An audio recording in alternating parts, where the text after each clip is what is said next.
আল্লাহ রাব্বুল আলামিন সূরা হিজরের 9 নম্বর আয়াতে কারিমার মধ্যে বলেন, ইন্না নাহনু নাযালনা যিকরা ওয়া ইন্না লাহু লাহাফিজুন। আল্লাহু আকবার বলেন। আল্লাহ রাব্বুল আলামিন বলেন, নিশ্চয় আমি কোরআন নাজিল করেছি আর হেফাজতের দায়িত্ব, সংরক্ষণের দায়িত্ব আমি আল্লাহ পাক রব্বুল আলামিন আমার নিজ কুদরতি হাতেই আমি রেখে দিয়েছি। তামাম পৃথিবীর মানুষ যদি চেষ্টা করে, তামাম পৃথিবীর মানুষ চেষ্টা করে কোরআনের নূর নিভানোর জন্য চেষ্টা করলেও পারবে না। আমার বন্ধুগণ, আল্লাহ রব্বুল আলামিন সূরা হামিম সাজদার 26 নম্বর আয়াতে কারিমার মধ্যে বলেন, وقال الذين كفروا لا تسمعوا لهذا القرآن। কাফেররা বলে কোরআন শোনো না, কোরআন শুনতে না দেওয়া, কোরআন থেকে মানুষকে বিচ্ছিন্ন করা, কোরআনের আওয়াজ বন্ধ করা, এই লক্ষণগুলি সবই কাফেরদের লক্ষণ। একমাত্র কাফেররা ছাড়া কখনো কোরআনের আওয়াজ বন্ধ করতে পারে না। কথা ঠিক না বেঠিক? আল্লাহ রাব্বুল আলামিন বলেন, কোরআন শুনলে কি লাভ হবে? সেই কথা আল্লাহ রাব্বুল আলামিন সূরা আনফালের 2 নম্বর আয়াতে কারিমার মধ্যে জানিয়ে দিলেন।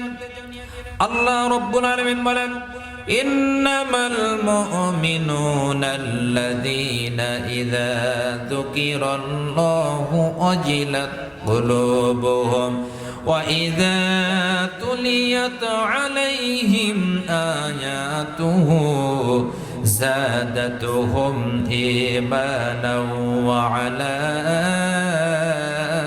ربهم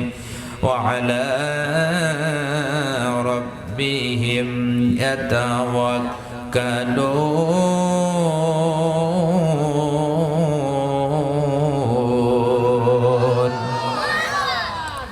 আল্লাহ রাব্বুল আলামিন বলেন, মুমিন বান্দা বান্দীদের সামনে যখন কোরআনুল কারীম থেকে তেলাওয়াত করা হয়, মুমিন বান্দা বান্দীদের অন্তরের ভিতরে আল্লাহ পাক রব্বুল আলামিন কমপক্ষে 3টা জিনিস সৃষ্টি করে দেন।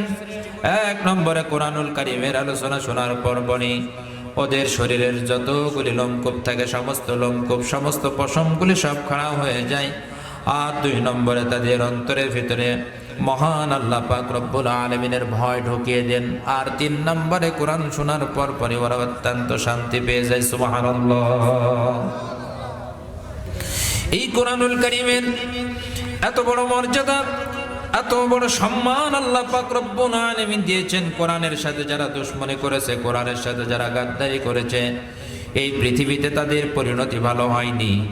আমার নবীজি যখন তিনি কাবা শরীফের ভিতরে যখন তিনি আমার নবী কোরআনুল কারীম তেলাওয়াত করতেন, আবু জেহেল, আবু লাহাব, উতবা, সাইবা, ওয়ালিদ ইবনে মুগীরা ওরা চেষ্টা করত কোরআনকে নিভিয়ে দেওয়ার জন্য, কোরআনকে বন্ধ করে দেওয়ার জন্য। এমনকি আবু জেহেল বলল, তোমরা কি একটা পাগল দেখেছো? যেই পাগল, এই পাগল কাবা শরীফের ভিতরে কি যেন তেলাওয়াত করে, তোমরা এই পাগলের কাছে কেউ যাবে না। এমন সময় মক্কার সমস্ত মানুষগুলি তারা চিন্তা ভাবনা করলো যে পাগল কেমন আমরা দেখে আসি। সবাই চেষ্টা করলো পাগলকে এক নজরে দেখার জন্য। সবাই যখন চলে গেলেন, যাওয়ার পরপরই আমার নবীজি যখন কোরআনুল কারীম থেকে যখন তিনি তেলাওয়াত করতেছিলেন, নবীজির কোরআন শোনার পরপরই তারা অত্যন্ত তারা শান্তি পেয়ে গিয়েছে। এমনকি তারা দলে দলে মুসলমান হয়ে গিয়েছে। সুবহানাল্লাহ। আল্লাহ রাব্বুল আলামিন সূরা জিনের ভিতরে বলেন, এরপরে জিন জাতি সম্পর্কে আল্লাহ রাব্বুল আলামিন বলেন, নবীজি যখন কোরআনুল কারীম যখন তেলাওয়াত করতেছিলেন, এরপরে জিন জাতিরা তারা এমন ভাবে, যেহেতু মানুষ আর জিন জাতির হিসাব আল্লাহ রাব্বুল আলামিনের কাছে, আল্লাহ পাক রব্বুল আলামিন তিনি পুঙ্খানুপুঙ্খরূপে মানুষ এবং জিন জাতির যেহেতু বিবেক দিয়েছেন, এদের বুদ্ধি দিয়েছেন, এদের থেকে হিসাব গ্রহণ করে নেবেন। জিন জাতিরা নবীজি যখন কোরআনুল কারীম যখন তেলাওয়াত করতেছিলেন, এমন সময় আল্লাহ রাব্বুল আলামিন জানিয়ে দিলেন, কুল উহিয়া ইলাইয়া আন্নাহু ইসতামা'a নাফারুম মিনাল জিন্নি ফাকালু ইন্না সামি'না কুরআনান আজাবা। আল্লাহু আকবার। জিন জাতিরা তারা আশ্চর্য হয়ে গেল, ইহা কি কিতাব, এই কিতাব আশ্চর্যজনক কিতাব, আমরা তো জীবনে কোনোদিন এত সুন্দর তেলাওয়াত শুনি নাই আমার ভাইয়েরা। এমন কি ঘটনা কোরআনুল কারীমের ভিতরে সব দলিল দিয়ে আল্লাহ পাক রব্বুল আলামিন জানিয়ে দিয়েছেন, সব ডায়েরিতে নোট করা আছে আমার ভাইয়েরা। আমার নবীজি যখন কাবা শরীফের ভিতরে যখন তিনি নামাজ পড়তেছিলেন, এমন সময় আমার নবীজি যখন তেলাওয়াত করতেছিলেন, আমিরুল মুমিনিন খলিফাতুল মুসলিমিন হযরত ওমর ফারুক রাদিয়াল্লাহু তাআলা আনহু তখন তিনি ইসলাম ধর্ম গ্রহণ করেন নাই, তখন তিনি কালেমা গ্রহণ করেন নাই। এমন সময় আমিরুল মুমিনিন খলিফাতুল মুসলিমিন সঙ্গে সঙ্গে কাবা শরীফের পাশ দিয়ে যখন যেতেছিলেন, তখন নবীজি আমার তেলাওয়াত করতেছিলেন। দেখুন আল্লাহ পাক রব্বুল আলামিনের পক্ষ হইতে এমন কি কিতাব নাজিল হয়েছে, সব জবাব আল্লাহর কোরআন দিয়ে দিয়েছে। সুবহানাল্লাহ বলেন। সব কিছুর সমাধান দিতে পারে, আওয়াজ দিয়ে বলেন, সব কিছুর সমাধান দিতে পারে আল কোরআন। সব কিছুর সমাধান না হচ্ছে না। এখনই যদি ব্যাটারি লো হয় তাহলে তো সামনে নির্বাচন। হ্যাঁ, সব কিছুর সমাধান দিতে পারে, আবার সব কিছুর সমাধান কোরআনের মধ্যে সব সমস্যার সমাধান আছে, আল্লাহ পাক সব দিয়ে দিয়েছেন। সুবহানাল্লাহ বলেন। আমার বন্ধুগণ, নবীজি যখন তিনি কোরআনুল কারীম তেলাওয়াত করতেছিলেন, সূরা হাক্কাত থেকে যখন তিনি তেলাওয়াত করতেছিলেন, এমন সময় আমার নবীজি যখন তিনি তেলাওয়াত করলেন, মা হুয়া বিকাউলি শাইর কলিলাম মা তুমিনুন। হযরত ওমর মনে মনে চিন্তা করতেছিলেন, এটা মনে হয় কোনো কবির রচনা, খুব কম লোকে এগুলা বিশ্বাস করে। সূরা হাক্কার 41 নম্বর আয়াতে কারিমা। এরপরে হযরত ওমর ফারুক রাদিয়াল্লাহু তাআলা আনহুর মনের ভিতরে যে চিন্তা চেতনা যখন এসেছিল, তিনি মনে করলেন এটা মনে হয় কোনো কবির রচনা। এরপরে আল্লাহ রাব্বুল আলামিন সূরা হাক্কার 42 নম্বর আয়াতে কারিমার মধ্যে আল্লাহ রাব্বুল আলামিন জানিয়ে দিলেন, ওয়ালা বিকাউলি কাহিন। এরপরে হযরত ওমর মনে করলেন এটা মনে হয় কোনো কিচ্ছা কাহিনী বা গল্প অথবা কোনো গণকের কিতাব তিনি মনে করতেছিলেন। এরপরে আল্লাহ রাব্বুল আলামিন জানিয়ে দিলেন কোরআনুল কারীম থেকে, তানজিলুম মির রাব্বিল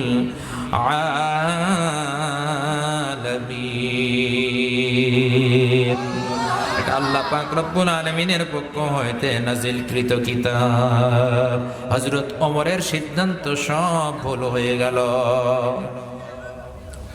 আমার বন্ধুগণ, এরপরে আল্লাহ রাব্বুল আলামিন জানিয়ে দিলেন, ওয়ালাউ তাকাওয়ালা আলাইনা বা'দাল আকাওয়িল। সে যদি আমার নামে কিছু বানিয়ে বলতো, আল্লাহ রাব্বুল আলামিনের পরে বলছেন, লা আখাযনা মিনহু বিল ইয়ামিন থুম্মা লাকাতা'না মিনহুল ওয়াতিন। তবে আমি তার ডান হাত ধরে ফেলতাম, এরপরে তার হৃৎপিণ্ডের শিরা কেটে ফেলে দিতাম। নবীজি একটা কথাও মন গড়া বলেন নাই। নবীজি যা বলেছেন সব ওহী, আল্লাহ পাকের পক্ষ হইতে ওহী আসছে। এরপরে নবীজি বলেছেন, ইন হুয়া ইল্লা ওয়াহয়ু ইউহা। ওহী আসছেন, এরপরে নবীজি বলেছেন। নবীজি একটা কথাও মন গড়া বলেন নাই। কথা ঠিক না বেঠিক? আর আমরা মন গড়া ইচ্ছা মতো আমরা যখন মাইকের সামনে যখন আসি, যখন বক্তৃতা করি, মুখে লাগামহীন বিভিন্ন রকমের আমরা কথাবার্তা বলি, মেপে কথা বলি না। কিন্তু নবীজি একটা কথাও তিনি মন গড়া বলেন নাই। নবীজি যা বলেছেন সব কোরআনের ওহী আসছে, এরপরে তিনি বলেছেন। কিন্তু কোরআনের সাথে সম্পর্ক থাকলে আল্লাহ পাক রব্বুল আলামিন তাকে জিরো থেকে হিরো বানিয়ে দেন। সুবহানাল্লাহ বলেন। সম্মান দেওয়ার মালিক কে? আওয়াজ দিয়ে বলেন, সম্মান দেওয়ার মালিক কে? অসম্মান করার মালিকও কে? আল্লাহ ইচ্ছা করলে কাউকে সম্মান দিতে পারে, আল্লাহ ইচ্ছা করলে কাউকে ক্ষমতা দিতে পারে, আল্লাহ ইচ্ছা করলে কাউকে ক্ষমতার মসনদে বসাইয়া আল্লাহ পাক ইচ্ছা করলে তাকে বেইজ্জতি করতে পারে। কথা ঠিক না বেঠিক? আমরা ইতিপূর্বে দেখেছি যে ক্ষমতা দিয়েও আল্লাহ পাক রব্বুল আলামিন বেইজ্জতি করেছেন। তার কারণ এই পৃথিবীতে ফেরাউন, নমরুদ, হামান, কারণ তাদের কম ক্ষমতা ছিল না। আল্লাহ পাক তাদেরকে দুনিয়া থেকে কাউকে জুতা পিটাইয়া, কাউকে বিড়ালের মতো নীল দরিয়ার মাঝখানে বিড়ালের মতো ডুবাইছেন আর তুলেছেন, কাউকে ল্যাংড়া মশা দিয়া পৃথিবীর বুক থেকে বিদায় দিয়েছেন। ক্ষমতার মালিককে আওয়াজ দিয়ে বলেন, ক্ষমতার মালিককে? আল্লাহ পাক রব্বুল আলামিন। এটা ভুলে গেলে চলবে না, এটা আমাদের মনে রাখতে হবে। আমরা যে যেখানে যে অবস্থায় থাকি আমাদের মনে রাখতে হবে যে আমাদের মালিক একজন, তিনি আমাদেরকে আল্লাহ রব্বুল আলামিন। তিনি যদি কারোর সম্মান দান করেন কেউ বেইজ্জতি করতে পারে না। তিনি যদি কারোকে সম্মান যদি দান করেন বেইজ্জতি করতে পারে না। তিনি যদি কাউকে বেইজ্জতি করেন তাকে কেউ সম্মানিত করতে পারে না। একমাত্র সব ক্ষমতার মালিক আন্নাল কুওয়াতা লিল্লাহি জামিআ, সমস্ত ক্ষমতার চাবিকাঠি আল্লাহর হাতে। কিন্তু মানুষের আমলের পরিবর্তনে মানুষ আল্লাহর ওলি হয়ে যায়। সুবহানাল্লাহ বলে। আমার বন্ধুগণ, ছোট্ট একটা ঘটনা বললে আপনারা ক্লিয়ার হয়ে যাবেন। ইমাম গাজ্জালী রাহমাতুল্লাহ আলাইহি, আল্লাহর একজন বিখ্যাত ওলি ইমাম গাজ্জালী রাহমাতুল্লাহ আলাইহি, ইরাকের জমিন ইমাম গাজ্জালী রাহমাতুল্লাহ আলাইহি, তিনি একজন আল্লাহর ওলি ছিলেন। এমন সময় একজন কাঠুরি, দেখেন কোরআনের সাথে সম্পর্ক থাকার কারণে আল্লাহ পাক রব্বুল আলামিন তার সম্মান মর্যাদা কিভাবে বাড়িয়ে দিলেন। একজন কাঠুরি, তিনি প্রত্যেকদিন বন জঙ্গলে কাঠ কাটেন। প্রতিদিন বন জঙ্গলে তিনি কাঠ কাটেন। প্রত্যেকদিন তিনি হালাল রুজি করেন, হালাল ইনকাম করেন। কিন্তু আমাদের সমাজে অনেকেই আছে হারাম উপার্জন করে। কথা ঠিক না বেঠিক? নবীজি বলেন, লা তুকবালু সালাতুম বিগাইরি তুহুরিন ওয়ালা সাদাকাতুম মিন গুলুল। কোন ব্যক্তি যদি হারাম উপার্জন করে কোনদিন তার নামাজ আল্লাহ পাক রব্বুল আলামিনের দরবারে কবুল হবে না। কোনদিন কবুল, লা তুকবালু সালাতুম বিগাইরি তুহুরিন, যতক্ষণ না পর্যন্ত তারা পবিত্রতা অর্জন না করবে ততক্ষণ পর্যন্ত তাদের সালাত আল্লাহ পাকের দরবারে কবুল হবে না। এমনকি তারা দান সদকা করলেও সেটা আল্লাহ পাকের দরবারে কবুল হবে না। তাহলে তিনি গরিব মানুষ, প্রত্যেক দিন বন জঙ্গলে কাঠ কাটে। কিন্তু দেখেন আল্লাহ পাকের কাছে কে ধনী কে গরিব এটার কোনো ভেদাভেদ নাই, কে শিক্ষিত কে অশিক্ষিত, আল্লাহ পাক তার কাছে কোনো ভেদাভেদ থাকে না। আল্লাহ পাকের কাছে শুধু আমলের পরিবর্তন। আল্লাহ তাআলার কাছে শুধু ওই ব্যক্তি সম্মানিত যেই ব্যক্তি, ইন্না আকরামাকুম ইনদাল্লাহি আতকাকুম, আল্লাহ তাআলা বলেন নিশ্চয় আমার কাছে ওই ব্যক্তি বড় সম্মানিত যে ব্যক্তি আমি আল্লাহকে বেশি ভয় করে। যে ব্যক্তি তাকওয়া অর্জন করে ওই ব্যক্তি আমার কাছে সম্মানিত। আমার ভাইয়েরা, এই কাঠুরি প্রত্যেক দিন বন জঙ্গলে কাঠ কাটে। বাড়িতে যখন আসে, বাড়িতে আসার পরপরই তার বিবিকে বলে, বিবিরে শোনো, আমি এশার সালাত আদায় করব। মাগরিবের, কোনোদিন মাগরিবের সময় আসতেন, কোনোদিন এশার সময় আসতেন, কিন্তু তিনি নামাজ ছাড়তেন না। এক ওয়াক্ত নামাজও তিনি ছাড়তেন না। আমাদের সমাজে আমরা পরিপূর্ণভাবে নামাজ আদায় করি না। কথা ঠিক না বেঠিক? নামাজ পড়ি না। আমার ভাইরা, একজন কাঠুরি তিনি প্রত্যেক দিন বন জঙ্গল থেকে কাঠ কেটে যখন বাড়িতে আসতেন গোসল করতেন। গোসল করার পরপরই এইবার তিনি প্রতিদিন তার বিবিকে ডাক দেয়া বলতেন, বিবিরে ঈশার সালাতের পরে তিনি খানা খেতেন। খানা খাওয়ার পরপরই বিবিকে ডাক দেয়া বলতেন, বিবিরে ঘরের ভিতরে একটা কিতাব আছে, যেই কিতাবটা আল্লাহ পাক রব্বুল আলামিনের কিতাব, এই কিতাবটা আমারে দাও। এমন সময় কোরআনুল কারীম তার সামনে আনা হতো। এই কোরআনুল কারীম তিনি তেলাওয়াত করতেন, তেলাওয়াত করতে পারতেন না, কিন্তু তার মনে ইচ্ছা ছিল, শখ ছিল যে কোরআন আমাকে যেইভাবেই হোক শিখতেই হবে। মনের তামান্না ছিল, মনের আকাঙ্ক্ষা ছিল। বিশ্বনবী বলেন, কোন মানুষের অন্তরের ভিতরে যদি এমন তামান্না যদি হয় যে আল্লাহ আমার জীবনে, আমি তো আলেম হইতে পারি নাই, তবে আমার জীবনে খুব ইচ্ছা তোমার কালাম, তোমার নবীর হাদিস, তোমার নবীর সুন্নাহগুলি খুঁজে খুঁজে আমি পরিপূর্ণভাবে শেখার জন্য চেষ্টা করব। এই ব্যক্তি যদি মারা যায় কিয়ামতের দিন, নবীজি বলেন কাল কিয়ামতের ময়দানে এই ব্যক্তিকে আলেমদের কাতারে আল্লাহ পাক উঠাইয়া দিবে। সুবহানাল্লাহ। আমার বন্ধুগণ, কাঠুরি প্রত্যেক দিন কোরআন তেলাওয়াত করতে জানে না, কিন্তু চোখের পানি ফেলে ফেলে কোরআনুল কারীমের পাতার উপরে পড়তে থাকে। আর কাঠুরি কান্নাকাটি করতে থাকে, আল্লাহ আমি তোমার কালাম পড়তে জানি না, আল্লাহ তাআলা আমি মূর্খ মানুষ, কোরআন পড়তে জানি না, কিন্তু আমার অন্তরের ভিতরে খুব ইচ্ছা, খুব শখ জাগে তোমার কালাম আমি শিখবো, তোমার কালাম আমি পড়বো, কিন্তু তোমার কালাম শেখার মতো আমার ক্ষমতা নাই, যেহেতু আমি কোনো লেখাপড়া করতে জানি না, আমি কোনো মাদ্রাসায় লেখাপড়া করি নাই। এমন সময় একদিন আল্লাহর বান্দার রাত্রির বেলা ইন্তেকাল হয়ে গিয়েছেন হঠাৎ করে। আল্লাহ পাক রব্বুল আলামিন স্বপ্নের মাধ্যমে ইমাম গাজ্জালী রহমাতুল্লাহ আলাইকে ডাক দেয়া বলতেছেন, হে গাজ্জালী, সকালবেলায় তুমি ওই কাঠুরির লাশ দাফন করবে। এমন সময় তিনি সকালবেলায় রহমতপুর গ্রামের দিকে রওনা করেছেন। রহমতপুর গ্রামের দিকে রওনা করে তিনি বলেছেন, এখানে কি একজন কাঠুরির ইন্তেকাল হয়েছে? তিনি বললেন, হ্যাঁ।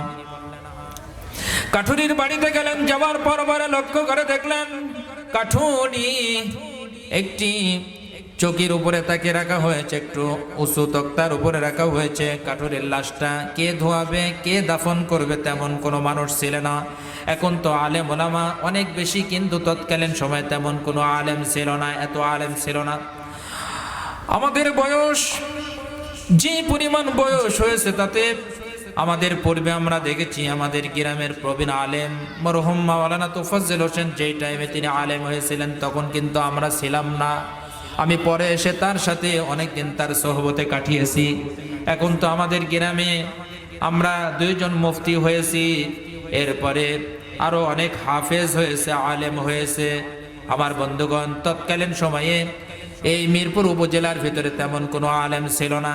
ঠিক সেই সময়ও তেমন কোনো আলেম ছিল না। আল্লাহর ওলি ইমাম গাজ্জালী রহমাতুল্লাহ আলাইকে আল্লাহ পাক রব্বুল আলামিন বললেন, তুমি দাফন করো ওই কাঠুরির লাশ। বাড়িতে চলে গেলেন। বাড়িতে যাওয়ার পরপরই কাঠুরির ছেলেদেরকে ডাকতে বললেন, তোমার আব্বার লাশ গোসল দিতে হবে, কবর খনন করতে হবে, তোমার আব্বাকে দাফন করা হবে। এমন সময় কাঠুরিকে সঙ্গে সঙ্গে এইবার গোসল দেওয়া হলো, তাকে কাফন পরানো হলো, কবর খনন করা হলো। কবর খনন করার পরপরই এইবার কাঠুরির লাশটা যখন কবরের ভিতরে যখন জানাজা শেষ করে যখন ইমাম গাজ্জালী রহমাতুল্লাহ আলাই তিনি নেমেছেন, তিনি বলতেছেন, কবরের ভিতরে দিয়া এত সুন্দর একটা ঘ্রাণ আসতেছিল, এত সুন্দর ঘ্রাণ আমার জীবনে কোনোদিন আমি পাই নাই। আল্লাহু আকবার বলেন। জীবনে এমন কি আমল করেছে এই কাঠুরি? জীবনে মনে রাখবেন, মানুষের জীবনে হাক্কুল্লাহর হাক্কুল ইবাদ, আমি প্রত্যেকটা আলোচনায় বলে থাকি, মানুষের জীবনে প্রত্যেকটা গুনাহ আল্লাহ ইচ্ছা করলে মাফ করে দিতে পারে। শিরিকের মতো গুনাহ যদি মানুষ না বুঝে করে, যদি পরে যদি তওবা করে আল্লাহ পাকের কাছে আল্লাহ পাক মাফ করে দেয়। তবে একটা গুনাহ জীবনে কোনোদিন মাফ হবে না, সেটা হচ্ছে মানুষের হাক্কুল ইবাদ, মানুষের বান্দার হক নষ্ট করার গুনাহ। মানুষের টাকা মেরে খেয়েছেন, মানুষের জমি জয়মা আত্মসাৎ করে খেয়েছেন, মেয়েদেরকে জনমের মতো ঠকিয়েছেন, মানুষকে অন্যায়ভাবে হয়রানি করেছেন, জেল জুলুম অত্যাচার করেছেন, মানুষের উপরে নির্যাতন চালিয়েছেন। আল্লাহ পাক এই মানুষের উপরে জুলুম করাকে পছন্দ করে না। এই গুনাহ আল্লাহ পাক কোনোদিন মাফ করে না, বান্দার হক নষ্ট করার গুনাহ। কথা ঠিক না বেঠিক? হাদিস শরীফের ভিতর আসছে, বিশ্ব নবী সাল্লাল্লাহু আলাইহি ওয়াসাল্লাম বলেন, একজন ধনী মানুষের চাইতে একজন গরিব মানুষ 500 বছর আগে আল্লাহর জান্নাতে প্রবেশ করবে। সুবহানাল্লাহ বলেন। 500 বছর আগে জান্নাতে প্রবেশ করবে। তার কারণ হলো 500 বছর আগে জান্নাতে প্রবেশ করবে। সামনে আসেন। 500 বছর আগে আল্লাহর জান্নাতে প্রবেশ করবে। তার কারণ হলো ধনী মানুষের হিসাব দিতে দিতে গরিব মানুষ যে গরিব মানুষ তার কোনো হিসাব নাই, তেমন হিসাব নাই, দিন আনে দিন খায়, এর তেমন হিসাব নাই, কিন্তু ধনী মানুষের হিসাব বেশি। কাঠুরের তেমন কোনো হিসাব নাই। কাঠুরের জীবনে এমন কি আমল করেছে, ইমাম গাজ্জালী রহমাতুল্লাহ আলাই তিনি চিন্তা করলেন, তিনি বললেন, কাঠুরের জীবনে এমন কি আমল করেছে, কাঠুরি সেই কথা আমাকে জানতে হবে। তার বিবির কাছে জিজ্ঞেস করলেন। ও কাটুরির বিবি, ও বোন, বলো কি আমল করেছে কাটুরির জীবনে। কাটুরিকে যখন আমি কবরের ভিতরে নামাইলাম, আমি লক্ষ্য করলাম কবরের ভিতরে যখন তাকে নামিয়ে দিলাম, কবরের ভিতরে এত সুন্দর একটা ঘ্রাণ বের হতেছিল, এত সুন্দর একটা সেন্ট বের হতেছিল। তার জীবনে এমন কি আমল সে করেছে আমার কাছে একটুখানি জানাও।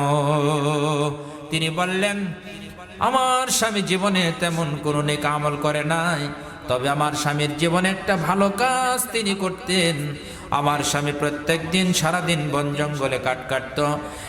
এবার সারাদিন বন জঙ্গলে কাঠ কেটে যখন বাড়িতে আসতো, বাড়িতে আসার পর বাড়ি আমাকে ডাক দেয়া বলতো, বিবিরে ওই কোরআন শরীফটা কোথায়, কোরআন শরীফটা দাও। আমাদের ঘরের ভেতরে কোরআন শরীফে ওপরে অনেক সময় ওই পোকাই খেয়ে যায়, ছাতা পড়ে যায়, কথা ঠিক না বেঠি? স্টার জলসা, স্টার বিলাস নিয়ে, জি বাংলা নিয়ে আমরা ব্যস্ত থাকি। আমাদের সমাজের মা বোনরা খুবই ভালো, কথা ঠিক না বেঠি?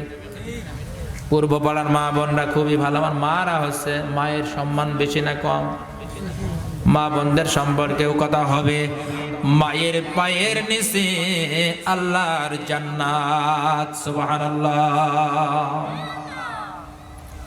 ও মা বোন, আপনারা কোরআন শরীফ অনেকেই সহি শুদ্ধ ভাবে তেলাওয়াত করতে জানেন, কিন্তু আপনারা তেলাওয়াত করেন না, তেলাওয়াত করেন না। আমার ভাইরা, আপনারা অনেকেই আছেন কোরআন তেলাওয়াত করতে পারেন, কিন্তু কোরআন তেলাওয়াত করেন না। আবার অনেকেও কোরআন তেলাওয়াত করতে জানেন না। আপনি তেলাওয়াত করা শিখবেন।